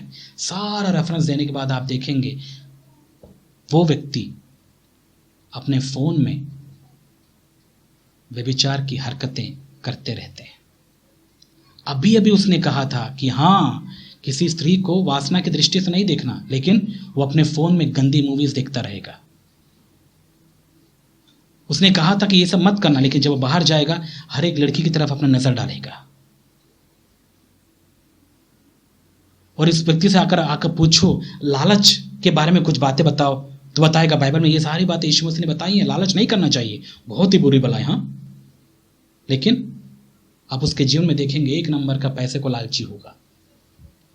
क्या है ये उन तोतों के जैसा है। वे लोग फंसे हुए हैं जाल में, शैतान के जाल में, लेकिन शैतान के जाल में फंसे हुए वे लोग बाइबल के वचनों का मंत्र पढ़ते रहते हैं, रटे हुए। अब बताइए इससे कुछ फायदा हुआ? शैतान को कोई फर्क नहीं पड़ता। शैतान जानता ये जानवर है, इनको कोई सेंस नहीं है, कोई बुद्धि नहीं है। वे लोग रट तो लिए हैं बाइबल के वचनों को, लेकिन इनके जीवन में कोई जीवन है ही नहीं। और ऐसी परिस्थिति है आज के समय में बहुत सारे मसीह, सो कॉल्ड मसीहों की। इसीलिए आज के समय मसीहों की कमी नहीं है, हर जगह आपको मिलेंगे, लेकिन ऐसे ही लोग मिलेंगे आपको। बाइबल के वचनों में वाद विवाद करना, बहुत अपना नॉलेज शेयर करना, बुद्धि दिखाना, अपना वचन यहाँ वहाँ से निकाल कर साबित करना, कोशिश करना, ये सारी बातें अच्छी हैं, लेकिन व्यक्तिगत जीवन कैसा मेरे प्यारे भाई और बहन? आप कितना पाप पर जय प्राप्त कर रहे हैं, ये इंपॉर्टेंट है कि नहीं, बताइए। इसलिए धोखा ना खाएं, ऐसे बाइबल के ज्ञाता या फिर बाइबल के नॉलेज में अपने आप को घमंड ना करें। इससे कोई फर्क नहीं पड़ता आपको कितने बाइबल के वचन याद हैं। किससे फर्क पड़ता है कि आपका जीवन कितना इन बाइबल के वचनों के अनुसार चल रहा है, ये ज़्यादा इंपॉर्टेंट है। और इन बातों पर फोकस क्यों नहीं करते हैं? क्योंकि सिखाने वाले ऐसे नहीं है ना। आज के समय में लोग सिखाते भी नहीं है ये बातें। वे लोग बोलते हैं बाइबल पढ़ो, बाइबल पढ़ो, बाइबल पढ़ो, बस लोग बाइबल पढ़ते रहते, रटते रहते हैं, लेकिन उनको फिर भी समझ नहीं आता। बाइबल जानना इंपॉर्टेंट नहीं है। बाइबल के वचन यदि आप जान भी रहे हैं, ठीक है, कोई बात नहीं, आप जानते हैं, बहुत अच्छी बात है, लेकिन कितना ये बाइबल के वचन आपके जीवन में झलकते हैं, ये इंपॉर्टेंट है।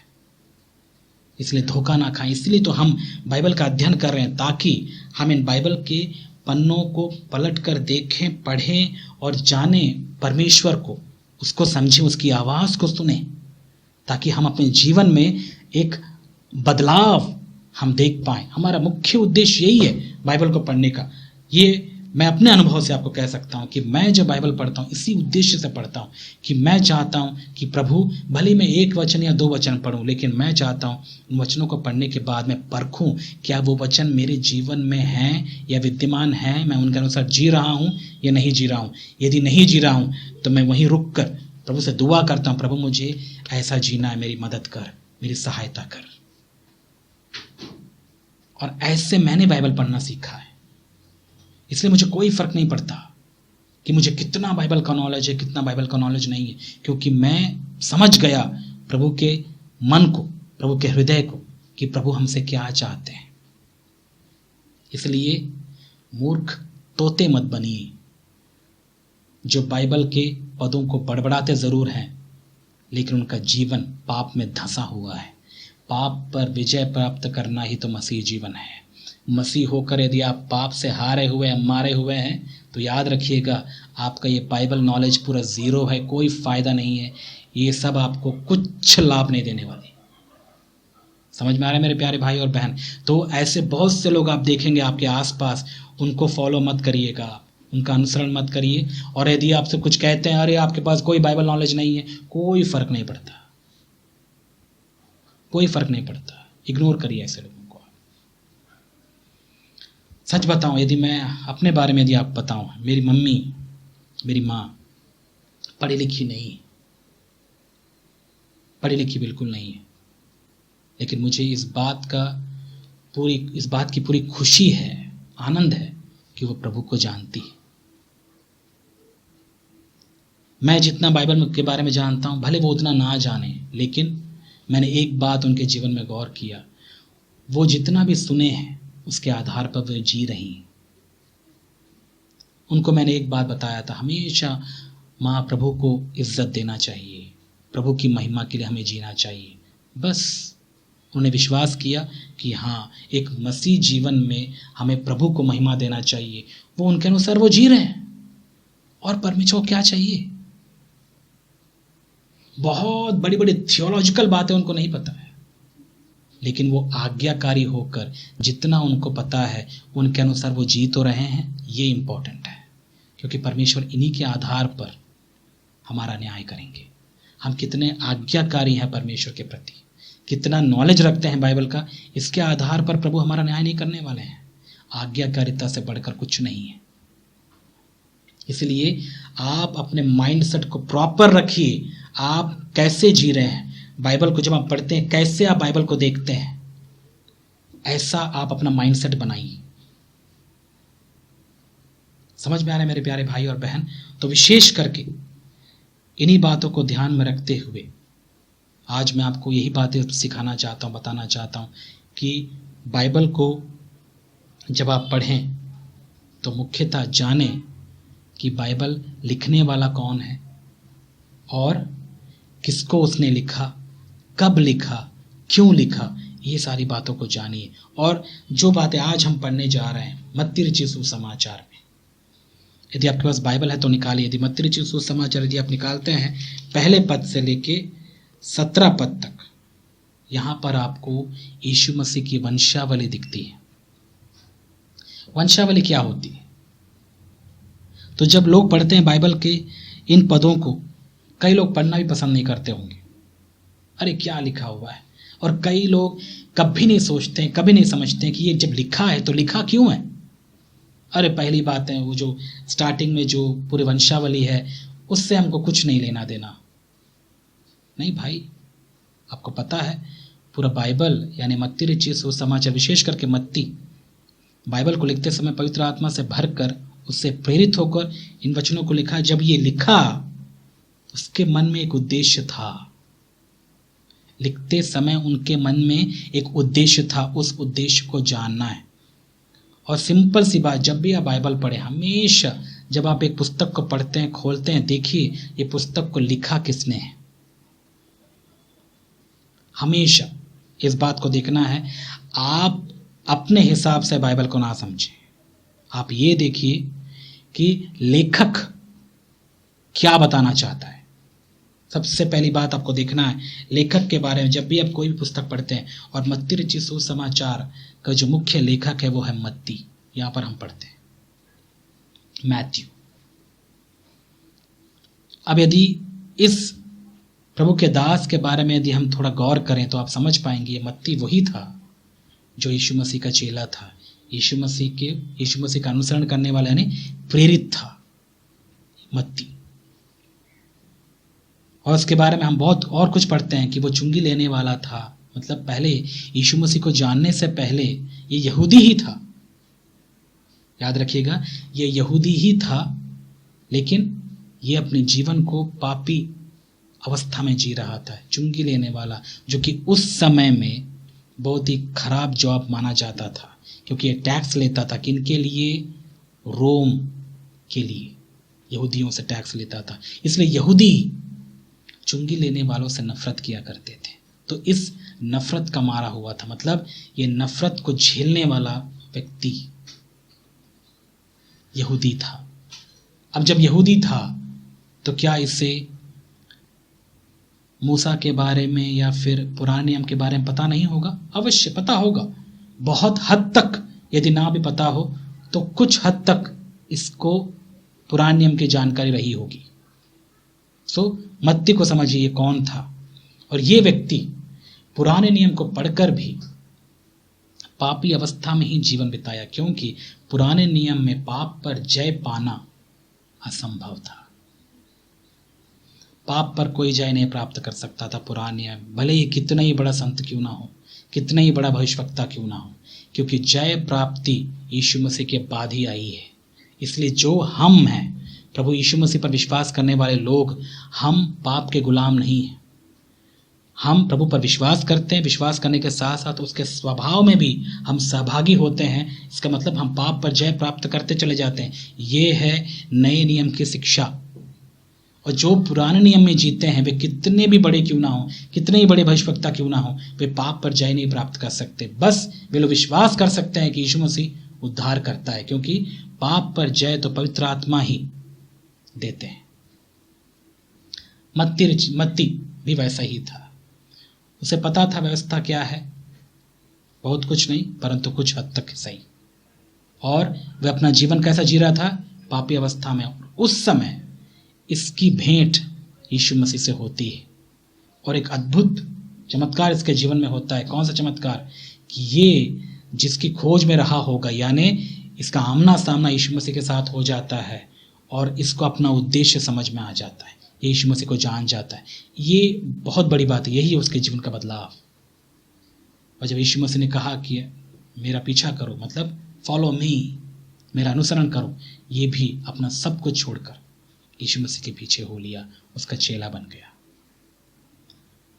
अपना सारा काम छोड़ दिया उसने, अपना पुराना जीवन छोड़ दिया उसने। अब उसने ठान लिया कि नहीं, मेरे जीवन का उद्देश्य मुझे मिल गया, अब मैं यीशु मसीह का अनुसरण करते हुए अपने जीवन को बिताऊंगा। सब कुछ छोड़ के वो यीशु मसीह के पीछे चलना शुरू कर दिया।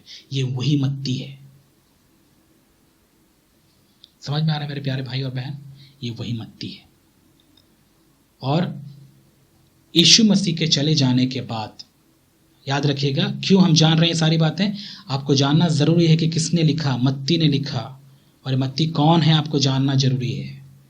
और ये पत्र लिखा कब होगा उसने? आपको लगता है जब यीशु मसीह जीवित थे, उसके साथ साथ चल रहे थे, तभी ये लिखता गया? नहीं, ये सारे पत्रियां यीशु मसीह के चले जाने के बाद, अर्थात यीशु मसीह के पुनरुत्थित होकर स्वर्गारोहण होने के बाद में, पेंतिकोस्त के बाद, जब ये जो 11 चेले हैं, जो प्रेरित हैं, और उसके साथ साथ जो विश्वासी हैं, सब तितर बितर होकर वे लोग सेवा करना शुरू किए। जहां जहां वे गए वहां वहां वे प्रभु के बारे में सुनाना या सिखाना शुरू कर दिए और उनको चेला बनाना शुरू किए। तो मत्ती भी पेंतिकोस्त के बाद में कहीं ना कहीं सेवा करने तो वो गया। जैसे हम जानते हैं कि थॉमस यानी तोमा भी इंडिया आया, वैसे मत्ती भी कहीं ना कहीं गया है। और विशेष करके जब हम इस पत्री को पढ़ते हैं तो यहाँ पर इस पत्री को पढ़कर हमें ऐसा लगता है कि वो जिन लोगों के बीच में सेवा कर रहा था वो शायद मसीही, यहूदी मसीही थे। मतलब ये मसीही थे लेकिन पहले ये लोग यहूदी थे। अब इसके बारे में बहुत सारी और इन्फॉर्मेशन आप ले सकते हैं, कोई चर्च हिस्ट्री आप पढ़कर, मैथ्यू के बारे में यदि आप पढ़कर कि वो कहाँ सेवा करने गया, कैसे उसके साथ में हुआ, बहुत सारे, वो तो अलग बातें हैं। लेकिन हमारा जो मुख्य उद्देश्य है कि मत्ती ये पत्री लिखता है, तो जब लिखते हुए उसके मन में कुछ लोग हैं, कुछ ऑडियंस हैं, इनको ध्यान में रखकर वो पत्री लिख रहा है। किनको लिख रहा होगा? उनकी इस पत्री को पढ़ते हुए हम देखते हैं, क्योंकि इसने बहुत सारे पुराने नियम के उदाहरण, पुराने नियम की भविष्यवाणियाँ और बहुत सारे बाइबल के बातों को उसने जिक्र किया यहाँ पर और साबित किया कि ये बातें पूरी हुई, ये बातें पूरी हुई। इससे समझ में आता है कि मत्ती जो है उस समय के मसीहों को ही लिख रहा है जो पहले यहूदी थे। और यहूदियों के लिए सबसे मुख्य बात क्या थी? व्यवस्था, पुराना नियम, भविष्यवक्ताएं। क्योंकि यहूदी पुराने नियम के अनुसार चलने वाले लोग थे और पुराने नियम में ही ये बताया गया था कि मसीहा आएगा, उद्धारकर्ता आएगा। तो पुराने नियम में बहुत सारे चिन्ह आप समझ लो या फिर बहुत सारी भविष्यवाणियां की गई थी मसीह के बारे में। थोड़ा थोड़ा करके शुरुआत से ही प्रभु के लोगों ने थोड़ा थोड़ा करके सारी बातें बताई हैं और ये बातें यहूदियों को पता थी। जब भी मसीह के आने की बात वे लोग सुनते, सबसे पहले वे लोग देखते पुराने नियम में ये वचन क्या पूरे हुए, क्या उन वचनों के आधार पर वे लोग व्यक्ति को पहचानते थे या फिर व्यक्ति को परखते थे। ऐसे थे यहूदी। और यहां पर मत्ती जो है इन मसीहों को ये बातें लिख रहा है। क्यों लिख रहा होगा? वे तो मसीह हो गए, फिर भाई ये बातें क्यों लिख रहा होगा? क्योंकि वो उनके विश्वास को और भी स्थिर और मजबूत करने की कोशिश करता है। समझाता है उन्हें कि जो बातें तुमने विश्वास किया है वो 100% सच है। उन्हें अनुभव तो कर लिया उन्होंने। देखिए, अनुभव तो उन्होंने कर लिया होगा मसीह का, क्योंकि पवित्र आत्मा के द्वारा वे तो अनुभव तो कर लिए कि मसीह ही यानी यीशु ही मसीह है। लेकिन दिमाग में भी उनको उन वचनों के आधार पर आश्वासन प्राप्त करने की जरूरत थी, यानी उनको कंफर्म करना था कि जो बातें उनके दिल ने विश्वास किया अब वो दिमाग में भी आए।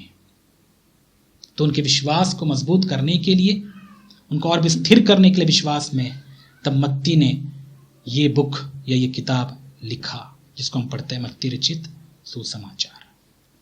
तो विशेष करके जो मत्ती ने किन बातों को फोकस किया? यीशु मसीह के बारे में बता रहा है कि यीशु ही वो आने वाला मसीह है। कंफर्म कर रहा है। कैसे? उसको पता था कि जिनको मैं लिख रहा हूं, जो मेरे ऑडियंस हैं, वो यहूदी हैं और यहूदी लोग किस पर विश्वास करेंगे? यहूदी लोग व्यवस्था पर, भविष्यवक्ताओं की किताबों पर, यानी पुराने नियम की बातों पर वे लोग विश्वास करेंगे। यदि कोई उन्हें पुराने नियम से ये प्रूफ कर दे, साबित कर दे कि जो मसीह के बारे में लिखी गई बातें हैं वो यीशु में पूरी होती हैं, तब वे लोग विश्वास कर जाएंगे। और यही काम मत्ती ने भी किया। और उनमें से सबसे इंपॉर्टेंट जो एक बात थी कि जो मसीही था वो किसका बेटा होना चाहिए? यदि आप बाइबल में पढ़ते हैं पुराने नियम में, सबसे पहले परमेश्वर ने अब्राहम से, उसके पहले भी उन्होंने बहुत सारी बातें कही, लेकिन मुख्यतः जो बहुत ज़्यादा क्लैरिटी के रूप में जो प्रकाशन परमेश्वर ने मसीह के बारे में दिया वो अब्राहम को दिया। 12 अध्याय उत्पत्ति में दिया पढ़ते हैं, परमेश्वर ने अब्राहम से बात किया कि तू आशीष का मूल होगा और तेरे द्वारा ही आशीष पूरे संसार के लोगों तक पहुंचेगी। भले अब्राहम इन बातों को पता नहीं समझ पाया होगा या नहीं समझ पाया होगा, क्योंकि वो पवित्र आत्मा से नहीं भरा था, पुराने नियम में रह रहा था। उसने तो शायद ये सोचा होगा कि हाँ, प्रभु मुझे संतान देगा और मेरी संतान बढ़ेगी। इतना क्लैरिटी शायद उसको ना रहा जितना हमको आज के समय में है कि परमेश्वर उनसे यीशु मसीह की बात कर रहा था। लेकिन उसने क्या सोचा होगा? मुझे परमेश्वर संतान देगा और मेरे द्वारा बहुत सारी जातियां, मतलब एक जाति होगी जो बहुतों के लिए आशीषकार, ऐसा कुछ कुछ उसको पता होगा, शायद इतना ही पता होगा। लेकिन वो बात तो चलो बात की बात है, लेकिन इंपॉर्टेंट चीज़ क्या है यहाँ पर हमको ये देखना है कि अब्राहम से परमेश्वर ने इस बात का प्रकाशन उसको दिया कि मसीह जो होगा वो तेरा ही बेटा होगा। ये बातें यहूदियों को अच्छे से पता थी कि जो मसीहा होगा वो कोई भी क्यों ना हो, जो मसीहा होगा वो कैसा होगा, वो कौन होगा? अब्राहम की संतान होगा, मतलब अब्राहम के वंश से ही वो आएगा। इसका मतलब जितने भी यहूदी थे सब इसी ताक या इंतजार में थे कि अब्राहम का कोई बेटा आएगा और उसी पर हमें विश्वास करना है, क्योंकि वही है उद्धार करता, वही है यहूदियों का राजा, वही है मसीहा। और यही तो बात हम बाइबल में पढ़ते हैं कि परमेश्वर ने थोड़ा थोड़ा करके पुराने नियम के लोगों से थोड़ा थोड़ा करके बात किया और अंततः हमसे यानी नए नियम के लोगों से उसने पूरा खुलकर अपने बेटे प्रभु यीशु मसीह के द्वारा बात किया। तो इससे हमको क्या पता चलता है? पुराने नियम में परमेश्वर ने थोड़ी थोड़ी बातें बताई। किसकी बातें? मसीहा के बारे में। तो अब्राहम से परमेश्वर ने कुछ बातें बताई और कुछ बातें और ज्यादा थोड़ा और क्लैरिटी के रूप में परमेश्वर ने दाऊद को बताई। यदि हम दाऊद के बारे में पढ़ते हैं, आप पढ़िएगा कि दाऊद जब मंदिर बनाने के बारे में सोच रहा होता है, परमेश्वर उसको आकर बताता है, नहीं, नातान के द्वारा भी उनसे बात करता है। परमेश्वर कहता है, नहीं, तू नहीं बना पाएगा, और तेरे द्वारा तेरा बेटा जो आएगा वो बनाएगा मंदिर। और कई लोग को लगता है कि हाँ, सुलेमान होगा जो मंदिर बनाता है, लेकिन यदि आप उसे आत्मिक रूप से देखें तो परमेश्वर वहां पर एक भविष्यवाणी कर रहा है उस मसीह के बारे में कि वो मसीह आएगा और जैसा मंदिर मुझे चाहिए वो वैसा बनाएगा, और उस मंदिर का नाम है कलीसिया। वो बनाएगा वो कलीसिया। वो थी उसकी भविष्यवाणी। सो ये दो लोग पुराने नियम में बहुत ज्यादा इंपॉर्टेंट है, क्योंकि इन्हीं के आधार पर एक्चुअली एक यहूदी ये जज कर पाता है, समझ पाता है कि हाँ, जो मसीह होगा ये इनका ही क्या होगा, वंशज होगा, इन्हीं के द्वारा ही वो आएगा, इन्हीं का ही बेटा होगा। तो हर एक यहूदी इसी बात को ध्यान में रखते हुए जो भी अपने आप को क्लेम करता था कि मैं ही मसीह हूं, वो हमेशा इन दो लोगों के बीच में या इन दो लोगों के आधार पर वे लोग परखते थे। और यही बात यीशु के लिए भी अप्लाई हुआ। जब यीशु आए और लोगों ने उनको मसीहा समझा, कुछ लोगों ने मसीहा समझा, कुछ लोगों ने तिरस्कार किया, कुछ लोगों ने उसको माना नहीं, इनकार कर दिया, तब उनके पास में एक ऑप्शन था कि इनको हमको देखना है कि क्या ये अब्राहम का बेटा है, इनके बारे में जो बातें लिखी गई है पुराने नियम में क्या यीशु में पूरी होती हैं। तो उन्होंने ये सारी बातों को परखा।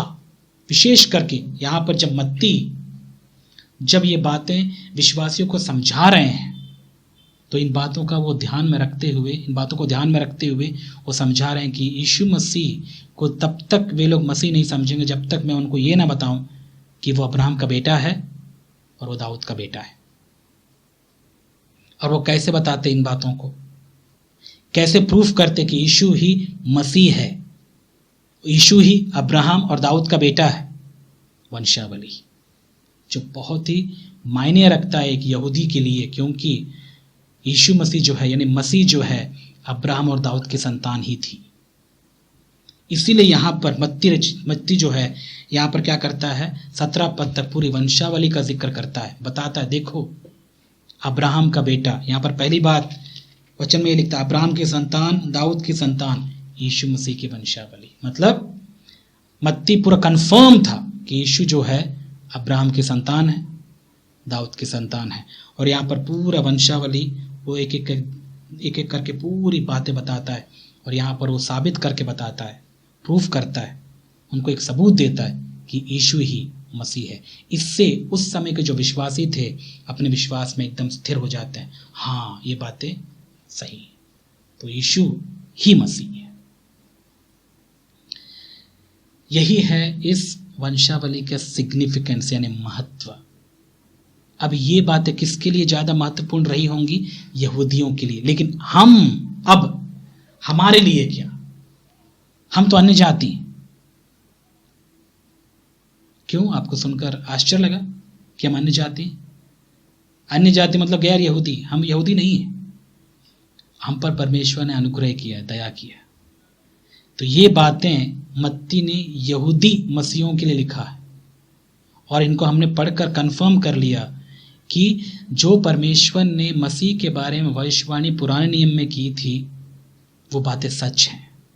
और हमको भी एक बात पता चल गया, अन्य जाति होकर भी, गैर यहूदी होकर भी, कि हाँ परमेश्वर ने जब उनसे बात की, उनको कंफर्म किया कि यीशु ही मसीह है, तो हम तक ये बातें पहुंची हैं। जब हम पढ़ रहे हैं इन बातों को, हमको भी इस बात का आश्वासन होना चाहिए। देखो कैसे अब्राहम से परमेश्वर ने वादा किया, दाऊद से परमेश्वर ने वादा किया, और ये बातें यीशु मसीह में पूरी हुई। तो क्लियर कट आइडिया हमको मिल गया कि यीशु ही मसीह है। एक यहूदी ने विश्वास किया इस बात को, हम जो यीशु मसीह पर विश्वास किए अनुभव से, साथ ही वचनों को पढ़कर हमने इन बातों को और भी कंफर्म कर लिए कि यीशु ही मसीह है। अब हमको इससे क्या, अब हमें इससे क्या सीखने को मिला, क्या हमको समझ में आया? जब मैं इन बातों को पढ़ता हूं मेरे प्यारे भाई और बहन, मैं अपने आप को ऐसा देखता हूं कि प्रभु धन्यवाद, धन्यवाद आपका कि मैं जो गैर यहूदी था, जो सच्चे परमेश्वर के बारे में नहीं जानता था, पहली बात तो आपने मुझ पर दया की कि मैं आपको जान पाया। ये वचन आज मुझ तक पहुंचा, आपको मैं अनुभव कर पाया।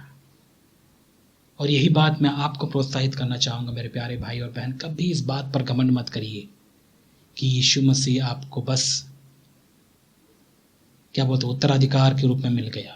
नो, हम पर दया हुई है, हम गैर यहूदी हैं, पता है आपको। लेकिन प्रभु का धन्यवाद हो कि यीशु मसीह के द्वारा आज हम उसकी संतान ठहरे हैं, ले पालक पुत्र और पुत्रियां। समझ में आ रहा है? तो इस बात को कभी ना भूलें, यहूदियों को मिलने वाली आशीष परमेश्वर ने हम तक पहुंचाया। आज हमको भी आशीष मिली है उन यहूदियों की वजह से ही। तो इसलिए इस बात को हमेशा ध्यान में रखिए, धन्यवाद दीजिए। और रही बात इस वंशावली की, इस वंशावली को पढ़कर आप भी कंफर्म हो जाइए कि यीशु ही वो मसीहा है जो आने वाला था। हम भले भारत देश में रहते हैं, हमारे पास बहुत सारे धार्मिक पुस्तकें हैं, लेकिन परमेश्वर ने जिस जाति से बात किया वो और कोई नहीं है, वो यहूदी ही है। यहूदियों से परमेश्वर ने बात किया और उद्धार यहूदियों में से ही आया है। तो भले हम भारत देश के हैं, हमारे पास बहुत सारी चीज़ें हैं, बहुत सारी अच्छी अच्छी बातें हैं, लेकिन याद रखिएगा परमेश्वर ने तो यहूदियों के द्वारा उद्धार भेजा। तो हमें क्या करना चाहिए? अब आप जान पाए हम क्यों यीशु मसीह पर विश्वास करते हैं? क्योंकि मसीह और कोई है ही नहीं।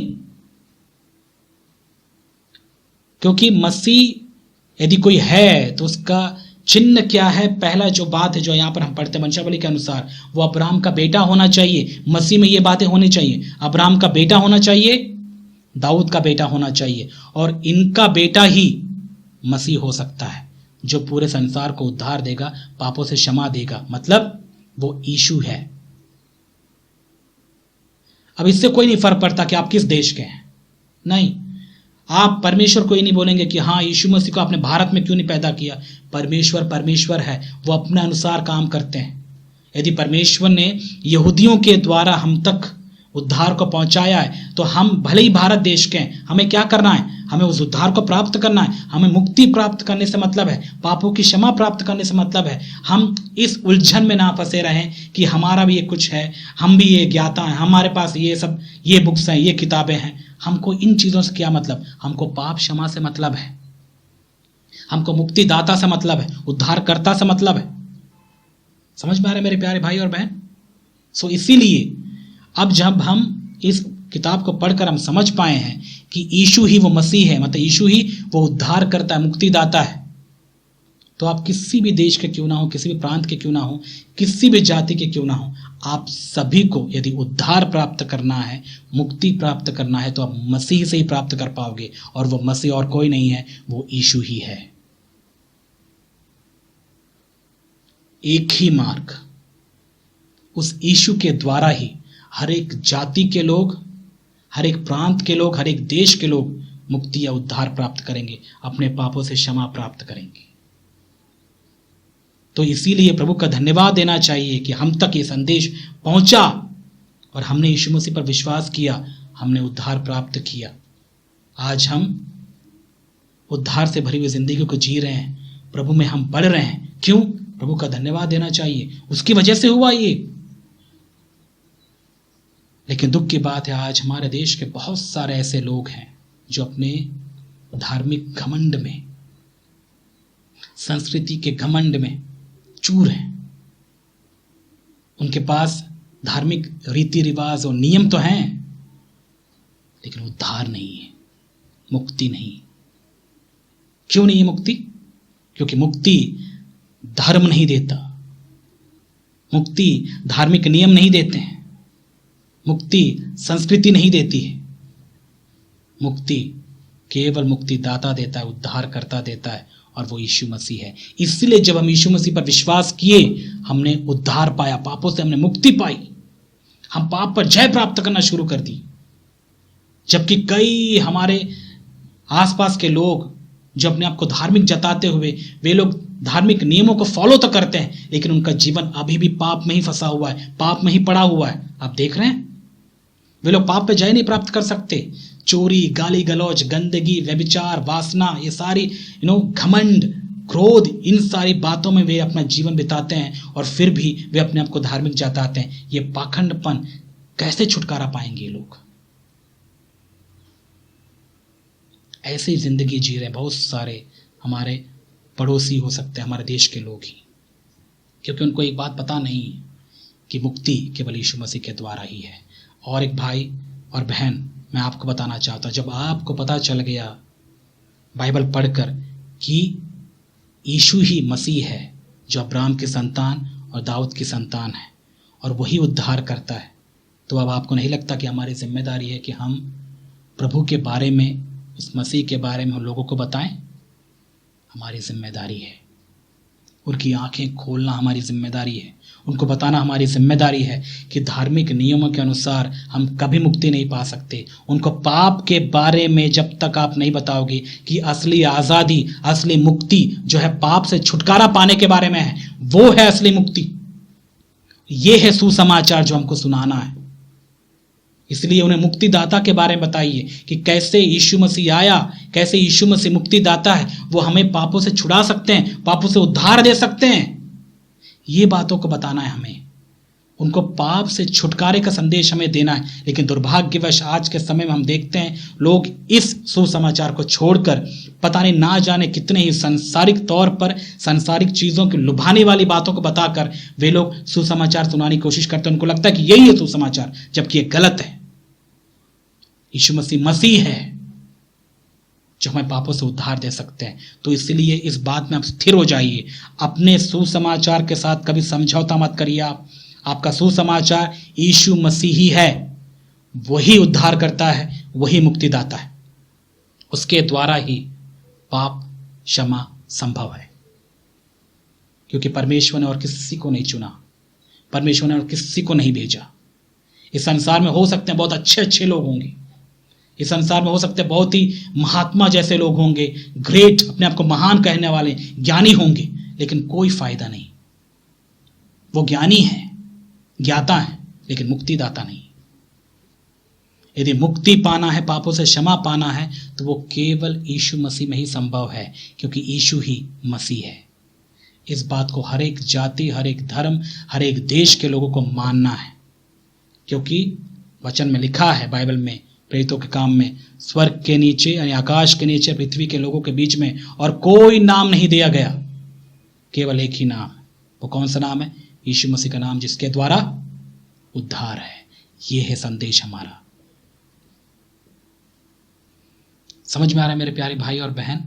तो यदि आपने इस बात को विश्वास किया कि यीशु ही मसीह है, तो यही बात हमें अविश्वासियों को सुनाना है, इसी बात का प्रचार हमें करना है।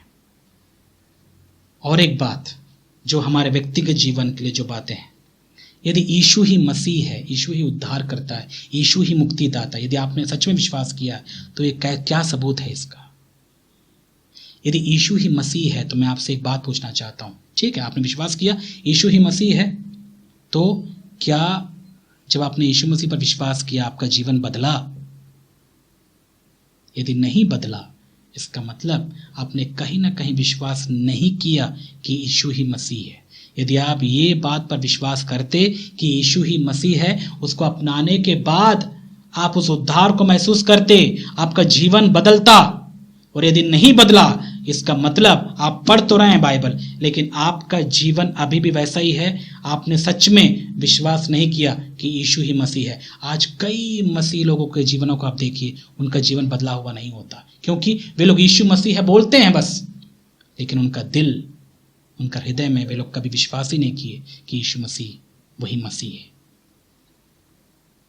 और जितनों ने यीशु को मसीह करके विश्वास किया, उनका जीवन बदला, उन्होंने उद्धार का अनुभव किया है। सो मैं आपको व्यक्तिगत तौर पर बोलना चाहता हूँ, आप टटोलिए अपने जीवन को। क्या आपका जीवन बदला? क्या आपने सच में विश्वास किया अपने हृदय में कि यीशु ही मसीह है? इस बात को कंफर्म करिए आप, वचन के द्वारा भी, अनुभव के द्वारा भी, क्योंकि बिना अनुभव के सब कुछ व्यर्थ है। अनुभव प्राप्त करना जरूरी है। वचन के आधार पर यदि वचन में लिखा है कि यीशु ही मसीह है, तो ये चीज आपके जीवन में अनुभव होना जरूरी है कि हाँ, यीशु मसीह मसीह है, मैंने अनुभव भी किया है। ये और ये दोनों मैच होना चाहिए। सो आज आपने क्या सीखा? आज आपने मत्ती रचित सुसमाचार पहला अध्याय उसका 1-17 को पढ़ा। वहां पर वंशावली के बारे में दी गई।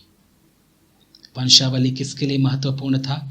उस समय के यहूदियों के लिए जो मसीही बने थे, जिन्होंने प्रभु को ग्रहण किया था, लेकिन अनुभव करने के बावजूद उन्हें वचनों के द्वारा उनके विश्वास को स्थिर करना या कंफर्म करना जरूरी था। इसलिए मत्ती ने पुराने नियम के आधार पर उन बातों का जिक्र करते हुए जहां पर यीशु मसीह के बारे में बताई गई हैं, उनको बताया ये बातें। और विशेष करके इस वंशावली के आधार पर उसने ये बताने की कोशिश की कि जो मसीह है वो अब्राहम के संतान होगा, दाऊद की संतान होगा। और उसने ये बातें यहाँ पर लिख के उनको समझाई। और ये पढ़ने के बाद मैं विश्वास करता हूँ कि बहुत सारे उस समय के जो विश्वासी अपने विश्वास में स्थिर हो गए होंगे। और यही बात आपके लिए और मेरे लिए भी है। आपको भी स्थिर हो जाना है कि जो बातें आपने सुनी है यीशु मसीह के बारे में कि वही मसीह है, इसको आप अच्छे से दिमाग में डाल लीजिए। और कोई नहीं आएगा आपको बचाने के लिए, और कोई उद्धार करता है ही नहीं, और कोई मसीह है ही नहीं। क्योंकि अंत के दिनों में, जैसे यीशु मसीह ने कहा कि अंत के दिनों में बहुत सारे झूठे मसीह भी उठ खड़े होंगे। याद रखिएगा, और कोई झूठा मसीह हो, कोई मसीह है ही नहीं। और जितने भी आएंगे वे सब झूठे ही होंगे। कोई कितना भी अच्छा हो, कितना भी संत हो, कितना भी महात्मा हो, कितना भी बड़ा अपने आप को महान समझने वाला ज्ञाता ही क्यों ना हो, लेकिन वो यीशु मसीह की जगह नहीं ले सकता। यीशु मसीह मुक्तिदाता है, आप उसको समझिए। इस संसार में बहुत सारे ऐसे ऐसे लोग हैं जो अपने आप को बहुत ही ग्रेट, महान, यानी ज्ञाता, महात्मा क्या क्या समझते हैं। और ये सब अपने आप को मसीही जताते हैं कि हम छुटकारा देंगे, हम तुमको ये देंगे। लेकिन पाप से छुटकारा देने वाला कोई नहीं मिलेगा आपको संसार में। वे सब बड़ी बड़ी बातें करके धार्मिक ज्ञान देकर चले जाएंगे, लेकिन आपको छुटकारा देने वाला कोई नहीं है। इसीलिए यदि आप इन चक्करों में पड़े हुए हैं तो याद रखिएगा, आप कभी उद्धार को अनुभव नहीं कर पाएंगे। इसलिए अपने धार्मिक घमंड को छोड़ने की जरूरत है। इस रीति रिवाज, संस्कृति और ये सारी जो बाहरी चीजें जो हमारे देश में बहुत ज्यादा है, इन चीजों से यदि आप निकल कर नहीं आएंगे, मसीह पर विश्वास नहीं करेंगे, तो आपके पापों की क्षमा नहीं होगी, आप उद्धार का अनुभव नहीं करेंगे। आप वैसे ही धार्मिक घमंड में मर जाएंगे और नरक में चले जाएंगे, लेकिन आपको उद्धार प्राप्त नहीं होगा। क्योंकि उद्धार और कहीं नहीं है, परमात्मा एक ही है, परमेश्वर एक ही है। और वो परमेश्वर इस संसार में उद्धारकर्ता को भेजा और वो यीशु मसीह है। उसके बगैर उद्धार संभव नहीं है। इस बात को समझिए मेरे प्यारे भाई और बहन। और उम्मीद है प्रभु आप पर दया करे और भी बातें आपको सीखने में, समझने में सहायता करें। और अगली बार आगे हम पढ़ेंगे और मत्ती रचित सुसमाचार का अध्ययन हम करते जाएंगे और सीखेंगे प्रभु हमें क्या सिखाना चाहते हैं। तो प्रभु इन बातों के द्वारा आप सभी को आशीषित करें। आमीन।